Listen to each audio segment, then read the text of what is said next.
Hey everyone, this time we're gonna have some whimsical fun and make this bench from white concrete, epoxy, and crayons, or what I'm calling craycrete.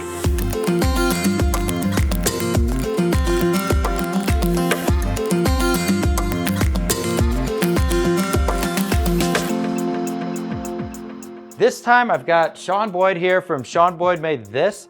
He's got a great channel where he designs all kinds of really cool furniture, so definitely check him out when you're done here. He's been here about a week and we've collaborated on a couple projects, including this one, which was really a fun design. Yeah, this was awesome. Before I got here, Mike came up with this design. It's got this sweet concrete top, and we ended up doing this kind of crazy, whimsical, colored crayon pour. Yeah, and then so Sean kind of chipped in and made these leg designs that are actually trying to make this a little bit more of a respectable design and not just so much, I don't know, over the top. Sean's actually about to head out to Iceland on a vacation. I'm gonna actually be pouring epoxy over this, so we're not quite done, but we're almost there. It's a really fun project. We had a lot of fun. Let's get to it. As usual, I'm making the concrete form from melamine. I decided to try using Craig's new adaptive cutting system to break down the melamine instead of using my table saw like I normally do. More on the Craig adaptive cutting system later.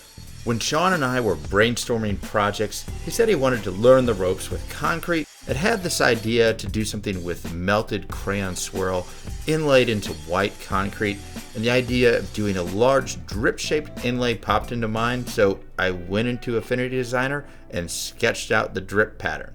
I then used the same process that I showed in my last video to import the SVG file generated by Infinity into Inventable's free easel software so I could cut out a foam form on my Inventable's X-Carve CNC. The more I use the X-Carve, the more I can tell you that having it is just a game changer as far as opening up design possibilities. Link in the description below if you want to check it out or sign up for a free Inventable's easel account.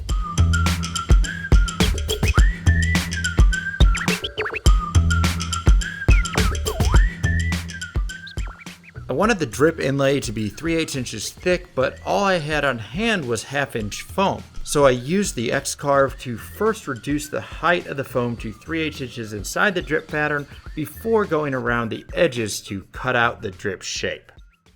Okay, now I've got about a 3/8 inch foam form cut out here, and we're gonna throw that into the form, put it all together, and get ready to pour some concrete with Sean Boyd tomorrow. Oh yeah, and we also gotta throw some polyacrylic on this so that it's sealed and releases from the concrete a little easier when we're done.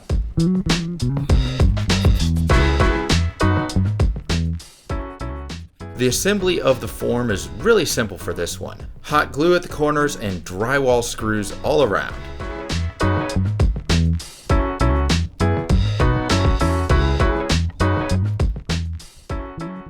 I then use general purpose spray adhesive to attach the foam. I think general purpose adhesive is better than something with a stronger hold for this particular job. It's strong enough to hold up during the pour, but makes demolding much easier than it would be with a heavier duty adhesive. And now it's time for another episode of Caulk Talk, which is the same as every episode of Caulk Talk.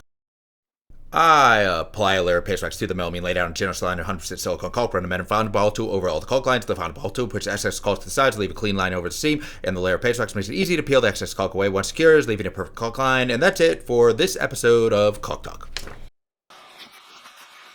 And once again, we're following up Caulk Talk with the concrete spray tradition of Dexterifying the shop.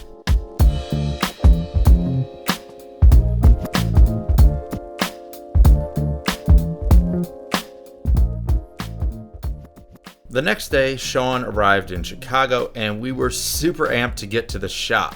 Part of the reason we decided to take on this fairly simple project was that so Sean, an extremely skilled woodworker, could expand his skill set and try his hand at spraying and pouring glass fiber reinforced concrete. Sean sprayed a thin face coat which will result in a really clean, pinhole-free surface.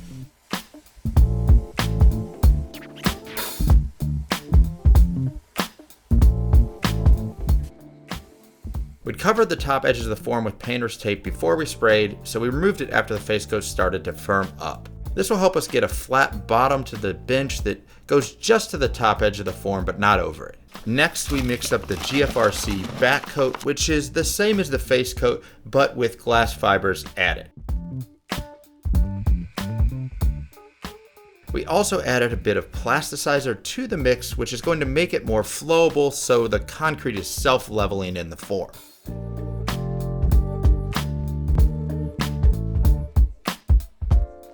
We filled the form about halfway, packed everything in by hand, and then added an AR glass scrim, which is made from the same glass fibers that we added to the mix, but is in a mesh form.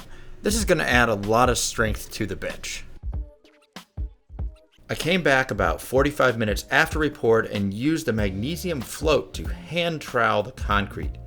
This will give the underside of the bench a nice smooth feel and reduce the amount of post-processing we need to do after the concrete cures overnight.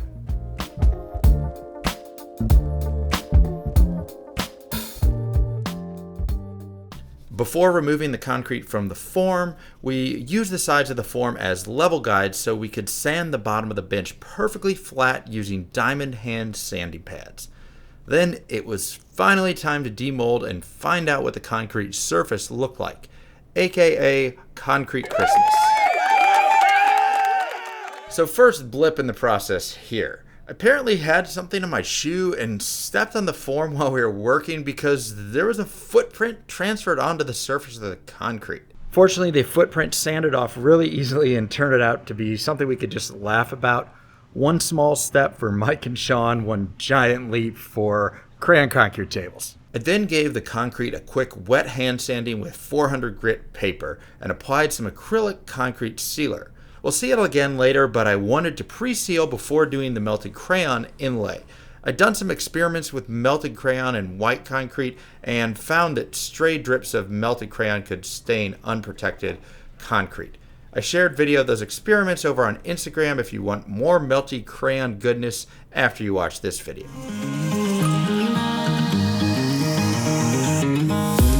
Crayons are basically colored wax, so they aren't exactly a strong, solid surface. Because of this, we only want a thin layer of crayon, but we also want the crayon fairly close to the top of the bench for aesthetic reasons. To balance these considerations, we decided to make an epoxy crayon sandwich. We decided to use Total Boat high performance 2-to-1 epoxy with slow hardener. Even with the slow hardener, the epoxy was set up enough for crayon melting action after about 6 hours. However, the slow hardener gave us enough working time with the epoxy to use a vacuum pot to remove most of the bubbles before pouring the epoxy into the concrete. So we've got the first layer of epoxy into the concrete and it's curing, and now for the star of the show, we're gonna melt some crayons over that, and then the last thing we'll do is put another thin layer of epoxy on top of the crayons to protect it. I'm planning to do a couple of really cool epoxy crayon projects, so I picked up this huge classroom pack of crayons. Probably overkill, but the 4-year-old in me just couldn't help it.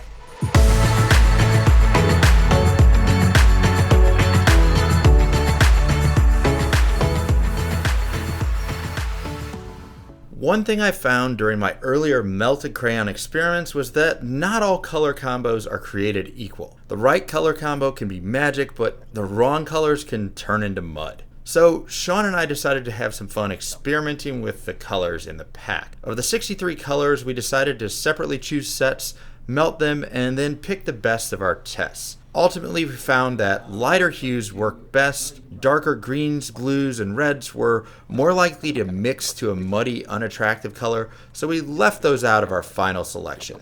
Once we were happy with the color combo, we chopped up the crayons in small pieces. One surprising thing is just how far the melted crayons will stretch. I really wanted a thumbnail photo proclaiming that I turned 1,000 crayons into a bench. Small problem though, this thing only took about 18 crayons. Next, we placed the crayon bits into the concrete, creating a color spectrum that started with pink and orange tips and blended into light pastel blues and greens as it reached the edge of the bench. We used heat guns to melt the crayons, starting with a bit of distance between the heat gun and the crayons so that they wouldn't blow over and roll around out of place. Once the crayons had softened to the touch, they stayed in place and we could move the gun closer to melt them faster.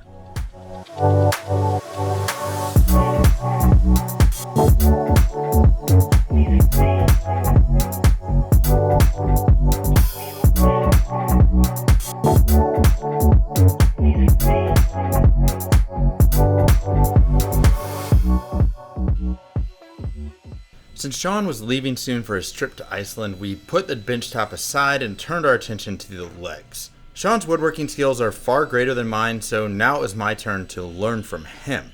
One of the techniques he often uses is templating, and in particular, he's known for using templates to create furniture with some darn sexy legs. So let's back up a minute. Sean started by sketching out a few design ideas by hand before he arrived. We picked one we liked, and then Sean moved to the computer to recreate the design in Fusion 360. We used the Shaper plugin for Fusion 360 to export the design to my Shaper Origin computer vision assisted router. The Origin is similar to a CNC, but it's a handheld machine that's human operated. The tape we laid down on the plywood allows the Origin to see the workpiece, so you can actually see the plywood on its touchscreen and can literally drop the design wherever you want on the plywood sheet to cut it out using its touchscreen. You can kind of think of this like a Segway scooter for a router. It keeps your cuts perfectly on line, even if you veer off course by as much as 3/4 of an inch. In other words, this is some pretty mind-blowing space-age tech.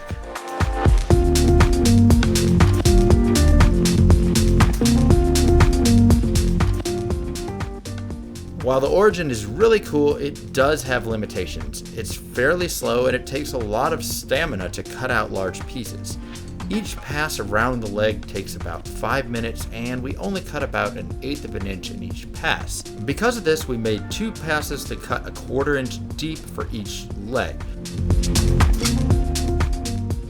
We then used a jigsaw to rough cut the rest of the way around the plywood, cutting a bit wide of the Origin's original cut line so we could come back with a flush trim router bit to get the sides perfect. I know you guys are itching to finish the legs and get to the epoxy pour, but really quickly, I want to show you the adaptive cutting system from Craig Tools that you've been seeing throughout this video. When I saw that Craig had come up with this amazing new innovative system, I actually reached out to them about it because I just thought it was really, really cool. All the different components that come together between the track saw, the table, and the accessories. So really quickly, I want to give you some highlights of all the different stuff this can do. The system includes these VersaStops, which go into the precision machine holes on the project table. Now the tabletop holes are aligned with the track so that you can use these VersaStops to make perfect parallel cuts, perfect 90-degree cuts, and perfect 45-degree miters just by putting them in the existing holes. The system also includes these repetitive stop guides, which allow you to make repetitive cross cuts and rip cuts so you can get all your pieces really easily at the same size. The system also includes a miter guide, which allows you to make angled cuts that are anywhere from 0 to 60 degrees. So I know this was a bit longer than my normal sponsor read, and I actually didn't have to do this as part of the deal with Craig. They just gave me the system and said use it in a project, but I didn't feel like I quite got to show you all the different things it could do throughout the build. I did want to take a minute to just kind of show that and share it with all of you. So if any of this has piqued your interest, definitely go check it out. I highly recommend it. Without further ado, let's get back to the build. Sean then used a flush trim bit with the bit's bearing aligned with the accurate portion of the edge cut by the Shaper Origin to trim the rest of the edge flush.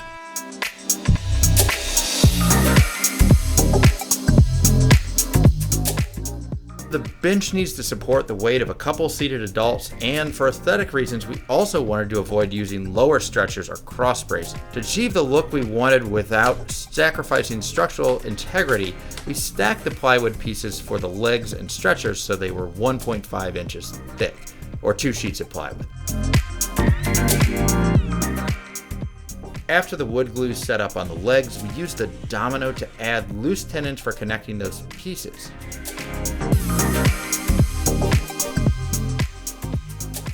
We did a test fit on the legs, and sadly, this is where Sean had to take off for his trip.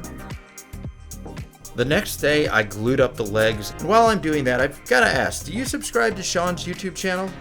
What's that you say, you don't? What is wrong with you? He's an amazing designer. There's a link in the description. Just go check him out. You'll thank me later.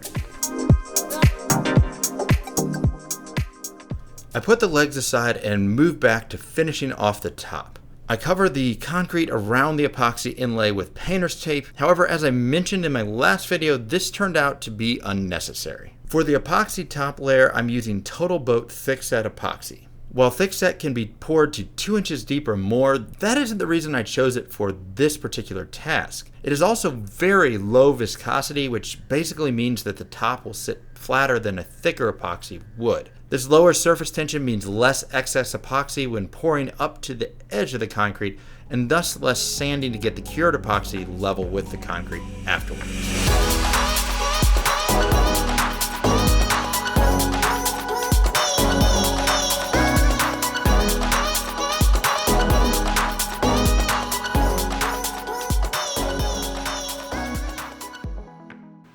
I think we've done the best that we can do over here, getting it pretty level. So we're just gonna let it set for a few hours. It'll still be very sort of liquidy, gummy, I think, after that. And then we can pull the tape off.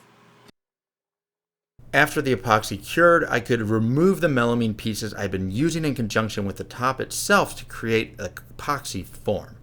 All that's left to do now is finishing.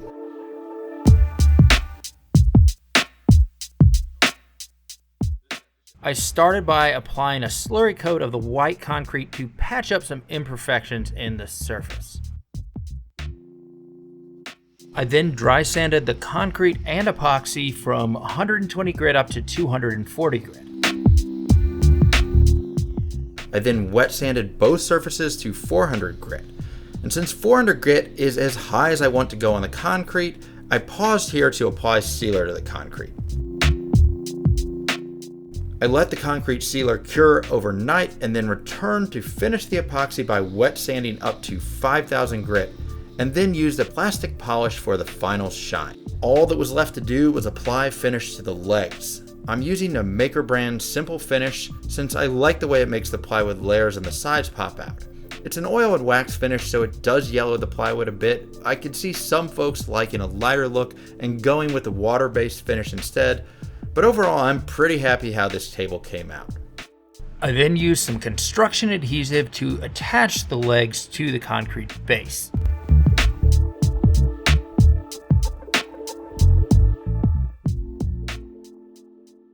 And then it's time for the strength test everyone's going to want to see.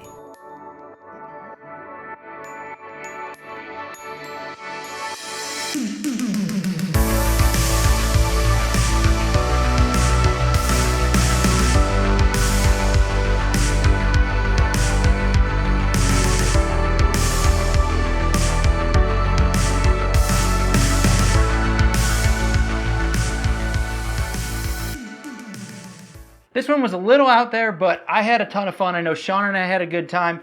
If you dug it too, then there's a whole list of concrete projects up there for you to check out. I think you'll like those as well. Make sure to hit the subscribe and bell button if you haven't already. Hit the thumbs up button, head over to Sean's channel and subscribe there. That's it for this time, and I'll see you next time.